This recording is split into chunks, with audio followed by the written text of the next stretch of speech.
Les malalties relacionades amb la salut mental, encara que es tracti de trastorns invisibles per a la majoria de la societat, existeixen i afecten a un gran nombre de persones al nostre país. La necesidad existe tanto de información como de formación a todas aquellas familias que tienen a su cargo enfermos de salut mental. Per aquest motiu, la Delegació de Pastoral de la Salut va decidir convidar a la germana hospitalària del Sagrat Cor, Anna Maria Domena, a donar una ponència sobre l'experiència amb persones que pateixen malalties de salut mental, abordant la part d'evangelització de la fe i el tracte humà i assistencial.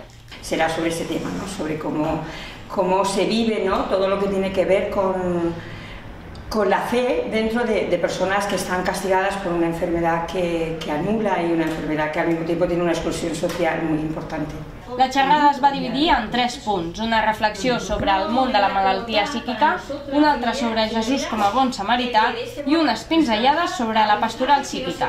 La religiosa també va portar les claus per acollir, escoltar i sanar, sempre anunciant Jesús i fent els malalts partícips del regne de Déu. En aquest aspecte està avalada la tasca de les germanes hospitalàries, que fa 3 dies van rebre la medalla d'or al mèrit cívic de l'Ajuntament de Barcelona. Es el reconocimiento a la entrega desde una vocación de muchas hermanas anteriores a las que estamos ahora, de muchos colaboradores que colaboran con nosotros en la misión hospitalaria, de voluntarios, gente que dedican y dan parte de su tiempo a esta atención y ese cuidado, que lo que se trata es que sea una asistencia totalmente integral, que abarque a la persona en todas sus dimensiones, ¿no? Y de manera, como aquí vengo a hablar, a esa dimensión espiritual, ¿no? Tan importante en la persona.